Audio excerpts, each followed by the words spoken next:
오늘 우리에게 주신 하나님의 말씀은 전번 주에 이어서 사도행전 17장입니다. 사도행전 17장 1절에서 9절까지 교독하고 마지막 절은 합독합니다. 17장입니다.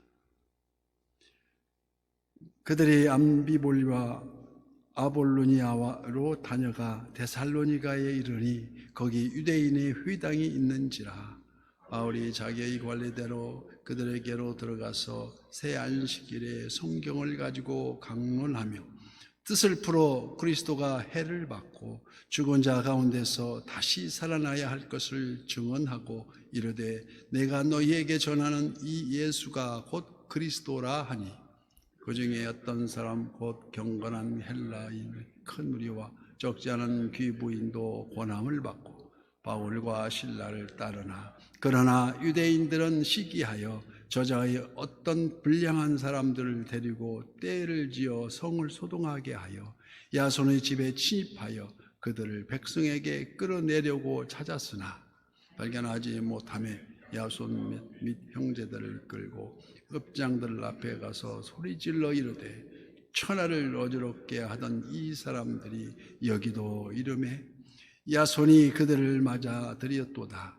이 사람들이 다 가이사의 명을 거역하여 말하되 다른 임금 곧 예수라 하는 이가 있다 하더이다 하니 무리와 읍장들이 이 말을 듣고 소동하여 다 함께요 야손과 그 나머지 사람들에게 보석금을 받고 놓아주니라. 아멘. 오늘도 실시간 유튜브를 통해서 선한 유세의 기도의 향연 속에 새벽을 깨우는 성도님들 모두에게 여호와 샬롬 지키시는 하나님의 평강이 오늘도 승리로 이끄는 하나님의 큰 은혜를 축복합니다. 본문은 약 3년간에 걸친 제2차 전도 여행에 관련하여서 사도 바울은 다른 지역에서와 마찬가지로 데살로니가에서 말씀하여 이르기를 로마서 1장 16절과 같이 내가 복음을 부끄러워하지 아니하노니 이 복음은 모든 믿는 자에게 구원을 주시는 하나님의 능력이 됩니다.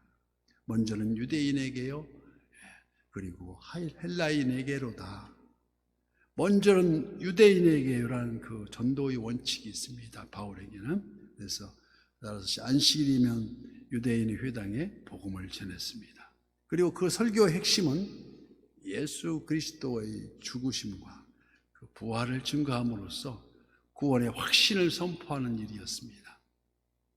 이 복음을 항상 두 가지 방향을 불러일으키는데 이들 받아들이는 자에게 생명을 얻는 기쁨의 소식이지만 하나님의 은혜를 저버리는 자들에게는 보지 않아 심판의 소식이 들 것을 암시한다는 것입니다.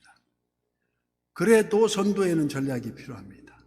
그래서 우리 속담에도 백전백성에 지피지기면 백전백성이라고 하듯이 남을 알고 나를 알으면 어떻게 전도를 해야 될지를 떠오른다는 것입니다. 그래서 1절 말씀에도 그들이 암비볼리와 아볼로니아로 다녀가 데살로니가에 이르니 거기 유대인의 회당이 있는지라. 사도 바울은 빌립보나 그 중간 지역에서 머뭇거리지 않고 곧바로 곧장 정치적 지리적 요충지인 데살로니가를 유럽 전도의 전초기지로 삼았다는 것입니다. 이처럼 전도는 영적 전쟁입니다. 그래서 주님은 마태복음 10장 16절에 보라 내가 너희를 보냄이 양을 이리 가운데 보냄과 같으니 그러므로 너희는 뱀과 같이 지혜롭고 비둘기같이 순결하라고 말씀하십니다. 전도는 성도의 습관이어야 한다는 것입니다. 그래서 2절 말씀에 바울이 자기 관례대로 그들에게 들어가서 새 안식일에 성경을 가지고 강론하며 사도 바울은 이방인의 사도로 부름받았습니다. 그럼에도 그는 이방 세계의 복음을 전할 때면 언제나 동족인 유대인들 먼저 모이는 회당으로부터 시작했다는 것입니다. 그래서 오늘 본문에서 자기 관례대로란 그 뜻이 이렇게 표현된 것입니다. 이 말은 또한 전도가 바울의 삶의 습관이라는 그런 의미를 내포하고 있지 않습니까? 그래서 어떻게 때를 얻든지 못 얻든지 어디에서나 누구에게서라도 권장해야 열매를 맺을 수 있다는 그러한 내용입니다. 그래서 이는 디모데후서 4장 2절 말씀과 같이 너는 말씀을 전파하라. 때를 얻든지 못 얻든지 항상 힘쓰라. 범사에 오래 참음과 가르침으로 경책하며 경계하며 권하라.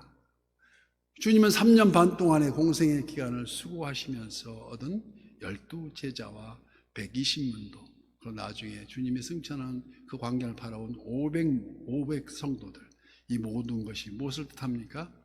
한 영혼이 천하보다도 귀하다는 것입니다. 그래서 시편 126편에도 울며 씨를 뿌리러 나가는 자는 반드시 기쁨으로 그 곡식단을 가지고 돌아오리라고 말씀하십니다. 무조건 믿으라고 강권해줘서 안 되고, 믿고 싶으면 믿으라는 소극적 전도도 효력이 없다는 것입니다. 어떻게 합니까? 믿는 우리가 먼저 복음의 확신을 갖고 그 진리대로 복음이 부끄럽지 않도록 선한 영향력을 끼치는 선한 이웃이 되어야 한다는 것입니다. 그래서 주님이 제일 먼저 만난 제자는 바로 당시 세례 요한의 제자인 요한이었습니다. 요한과 그의 또 안드레였습니다. 주님은 그들에게 와서 보라고 하여서 그들에게 천국 진리를 가르치면서 그 결과 안드레는 그의 형 베드로를 전도했고, 또 요한은 그의 동생 그의 형 야고보를 주님 앞에 데려갔던 것입니다. 그리스도가 구주이심을 선포하는 우리에게도 그 권면의 은사가 있기를 성령 하나님께 오늘도 간구해야 될 줄 믿습니다. 헬라인들은 철학을 많이 배운 자들이었습니다. 소크라테스, 플라톤, 아리스토텔레스 다 그 헬라인들입니다. 다 그들의 조상이었던 것입니다. 그런데도 그들 중 많은 사람이 유대교로 개종한 이유가 무엇이었을까요? 바로 그들이 지닌 철학과 신화로서는 그들의 영혼의 갈증을 해소할 수가 없었기 때문입니다. 율법을 토대로 한 가르침은 그들의 영혼에 신선한 바람을 불러넣었습니다. 그러나 유대교 역시 근본적 해결을 얻지 못하면 수많은 금기상 율법에 이르는 제대로 지킬 수가 없었기 때문이 아니겠습니까? 여기 근본적 하나님의 사랑이 필요했고, 또 그리스도의 대속의 은혜인 영생의 소망이 절실했다는 것입니다. 지금도 우리 주변에는 모형은 달라도 갈급한 심령을 지닌 이웃들이 여기저기 허다하게 많습니다. 이를 아모스 8장 11절 말씀에 이르기를 주 여호와의 말씀이니라 보라 날이 이를지라도 내가 기근을 땅에 보내리니 양식이 없어 주림이 아니며 물이 없어 가람이 아니요 여호와의 말씀을 듣지 못한 기갈이라고 말씀하십니다. 바로 지금 바로 이 시간 아프리카를 비롯한 수많은 지역에 기근이 심하면서 그 굶주림에 시달리고 있는 그런 모든 TV 화면에 나타나는 그 화면들 모두가 아주 순환을 겪고 있는 그때입니다. 우리는 하나님의 은혜로 지금 이렇게 있지 않습니까? 세상에 많은 세속 종교인들 가운데도 선한 행위의 열매를 맺는 사람들도 많습니다. 그들은 다만 본질상 구원의 조건으로 선을 행하고 있다는 것입니다. 그래서 이는 분명 구원의 결과로 선한 행위의 열매를 맺는 참 종교인 우리 기독교와 구분을 확실히 해야 한다는 것입니다. 그래서 마태복음 7장 16절 말씀에도 그들이 열매로 그들을 알지니 이와 같이 좋은 나무마다 아름다운 열매를 맺고 못된 나무가 나쁜 열매를 맺나니, 바로 이는 우리가 주장하는 갈보리 십자가 보혈의 공로를 믿음으로 구원을 받는 백성님을 전제로 삼는으로써 우리가 보여주는 그 행동, 즉 구원받기 위해 선을 행함과 회개에 따른 믿음으로 구원에 이르도록 선한 영향력을 끼치는 오직 그의 나라와 그의 의를 구함으로써 상급을 받는 것, 바로 전혀 우리가 차별이 있음을 분별해야 한다는 것입니다. 또한 거짓으로 미혹하는 자들도 있습니다. 오늘 보면 7절 후반에도 말씀과 같이 다른 임금 곧 예수라 하는 이가 있다 하더이다 하니 참으로 하나님을 경외한다고 하는 자들에게 입에서는 도저히 나올 수 없는 가증스러운 거짓, 그 거짓으로 사람을 미혹하고 또 예수 그리스도의 교회를 음해한다면 이는 분명 사단의 계교라고 할 수 있습니다. 이는 누가복음 21장 8절 말씀에 이르시되 미혹을 받지 않도록 주의하라. 많은 사람이 내 이름으로 와서 이르되 내가 그러하며 때가 가까이 왔다 하겠으나 그를 따르지 말라. 바로 지금 이 시대가 그렇지 않느냐는 것을 말씀하는 것과 같습니다. 기독교가 이방 선교에 들어가면 큰 기쁨을 얻든지 본문의 유대인들처럼 큰 소동을 일으킵니다. 바울과 실라는 위기 속에서도 지혜롭게 잘 피하여서 복음의 진리는 그 유럽 땅에 하나하나 심기 시작했던 것입니다. 그 번창했던 그 유럽, 그 왕성했던 교회들이 지금 어떻습니까? 지금 유럽의 교회들이 쇠퇴일로 있고, 예를 들어서 그 많던 교회 건물들이 술집, 바로 용도 변경을 하고 전부 십자가가 다 사라져가고 있지 않다는 게 아니십니까? 개혁되지 못한 이유, 성도가 교회가 자기 임무를 다하지 못한 이유,